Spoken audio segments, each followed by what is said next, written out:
Hello friends, मैं CA मोहित पुनेठा आप सबका स्वागत करता हूं आपके अपने चैनल टेक्स गपशप में।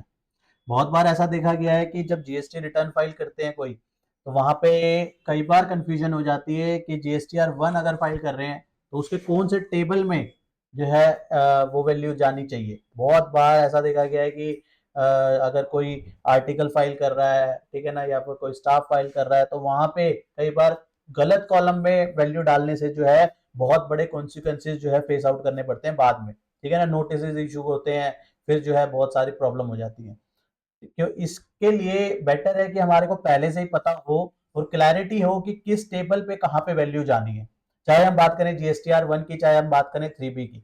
क्योंकि ये जो दो रिटर्न है, ये मोस्टली काफी सारे जो है एंटिटीज, जिसके बाद जीएसटी नंबर है, काफी सारे एंटिटीज पे जो है वहां पे एप्लीकेबल होगी ये दो रिटर्न।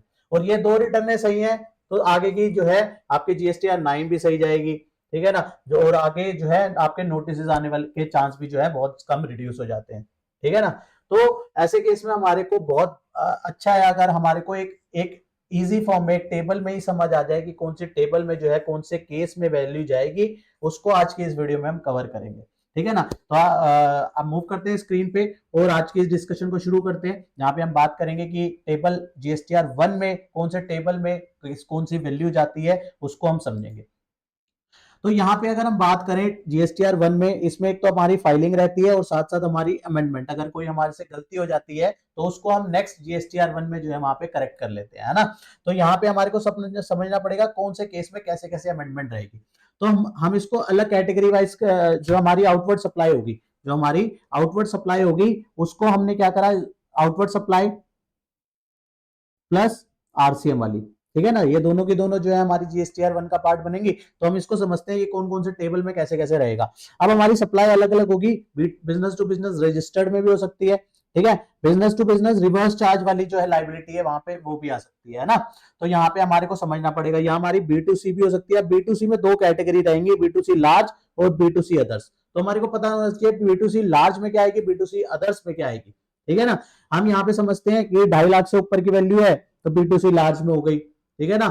यहाँ पे एक चीज की और क्लैरिटी बहुत ज्यादा जरूरी है, यहाँ पे सिर्फ हमारे को ये वैल्यू नहीं देखनी, ठीक है ना। सिर्फ यही वैल्यू नहीं देखनी, इसके साथ ये भी देखना है यहाँ पे 2.5 लाख का हो या आप 1 लाख का हो, ठीक है। मैं बात है कि समझने की अभी, ठीक है ना, इसमें चेंजेस आए थे उस हिसाब से।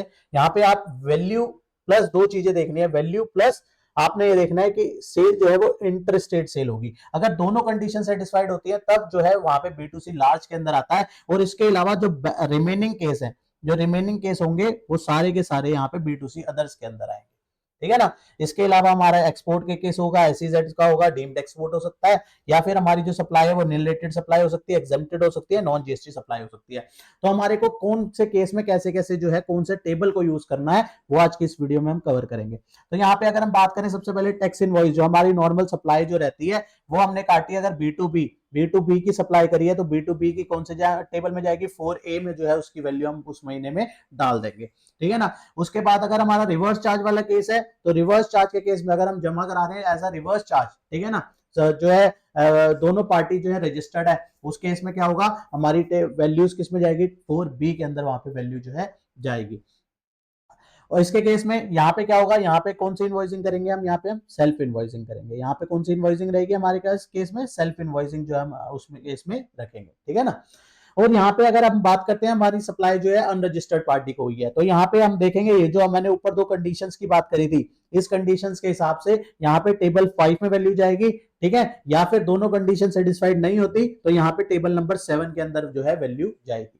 अब बात करें एक्सपोर्ट की सप्लाई है, हमने एक्सपोर्ट करी, हमने एसईजेड को सप्लाई करी, एसईजेड डेवलपर को करी, हमने डीम्ड एक्सपोर्ट करी। तो उस केस में क्या है, अगर एक्सपोर्ट है तो 6A में जाएगी वैल्यू, एसईजेड को सप्लाई है तो 6B में जाएगी, और डीम्ड एक्सपोर्ट है तो 6C के अंदर जो है वैल्यू जाएगी। यही अगर नील रेटेड है, एग्जेम्प्टेड है या नॉन जीएसटी है तो वो किस में जाएगी, टेबल नंबर 8 के अंदर जो है वो वैल्यू जाती है।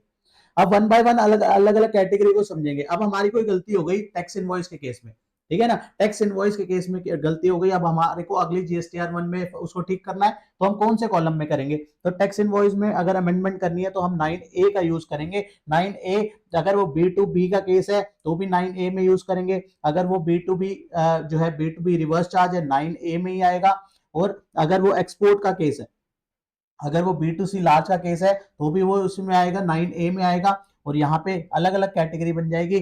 9A एक्सपोर्ट का केस है वो भी 9A, लेकिन यहाँ पे अगर B2C लार्ज है टेबल नंबर 10 में जो है उसकी अमेंडमेंट जो है देखने को मिलेगी। वहां पे अपने को ऑप्शन जो है अलग अलग टेबल में मिलेगा। क्रेडिट नोट डेबिट नोट अगर हमें फाइल करने हैं, यहाँ अमेंडमेंट की बात नहीं हो रही, यहाँ पे फाइलिंग की बात हो रही है। अगर हमने क्रेडिट नोट डेबिट नोट डालने हैं तो नेबल B2B के केस में B2B की सप्लाई है तो वो 9B के अंदर आएगी, रिवर्स चार्ज वाली भी 9B में आएगी, और यहाँ पे जो हम सप्लाई करें B2C लार्ज का है तो वो 9B में आएगा, और अगर वो छोटा अमाउंट है मतलब B2C अदर्स वाले में कैटेगरी में फॉल करता है तो उसको हमें नेट ऑफ करके ही डालना होगा, उसको नेट ऑफ करके डालना है। और यहाँ पे अगर एक्सपोर्ट वाली वैल्यू है तो 9B के अंदर जो है वो वैल्यूज पुट होगी। अब इसमें भी गलती हो सकता है डेबिट नोट क्रेडिट नोट में हमने गलती कर दी तो उसकी भी अमेंडमेंट फाइल करेंगे, तो उसकी भी अमेंडमेंट जब हम फाइल करेंगे तो वहां पे 9B की जो अमेंडमेंट जाएगी वो 9C के अंदर जो जाएगी, चाहे वो B2B की है चाहे वो B2C उसकी है, रिवर्स चार्ज वाला केस है, ठीक है, या फिर वो कौन सा केस आ गया हमारा नेक्स्ट, B2C लार्ज वाला केस आ गया, B2C लार्ज वाला आ गया, एक्सपोर्ट का आ गया, SEZ वगैरह का आ गया, उसके सब किस पे जाएगा, वो टेबल 9C के अंदर जो है वहां पे जाएगा, ठीक है ना।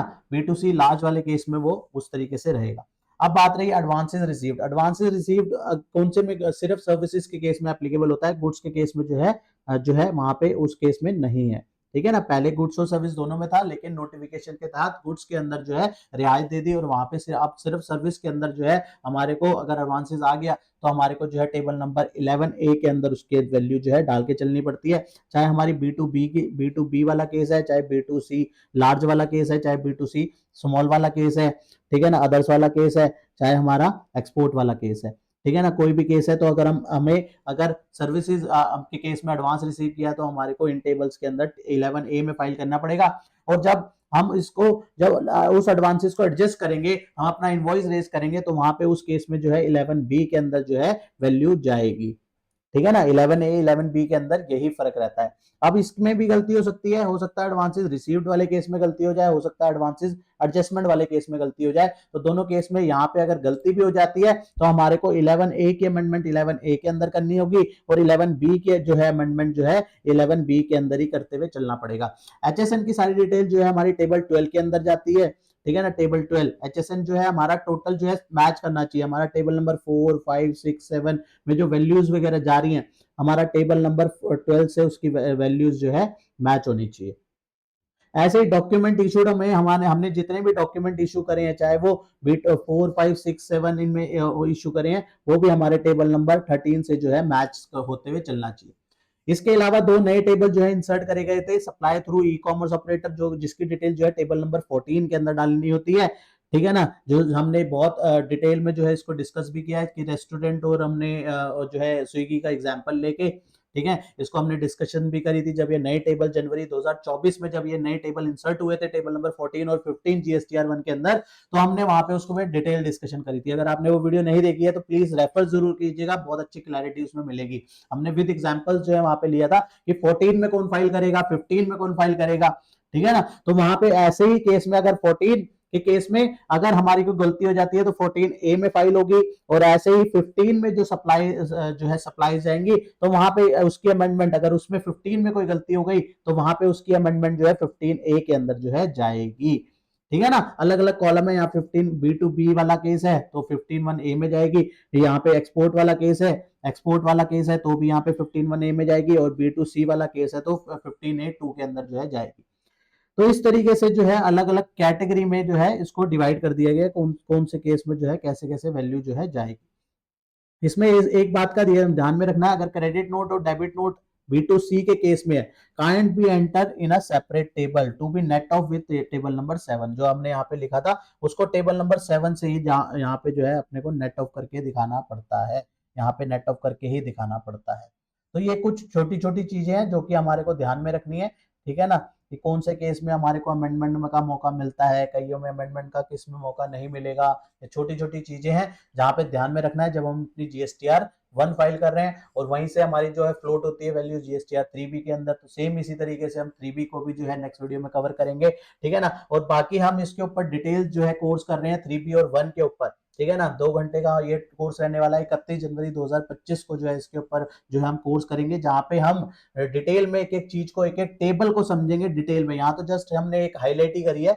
अगर आपने डिटेल में समझना है ये ताकि आपकी कभी भी जीएसटीआर 1 और जीएसटीआर 3 भी गलत ना हो, तो आप जो है उस कोर्स को जरूर ज्वाइन कीजिए। 31 जनवरी 2024 सॉरी 2025 को जो है ये कोर्स होने वाला है। नीचे दिए गए नंबर पे कॉल करके आप डिटेल ले सकते हैं।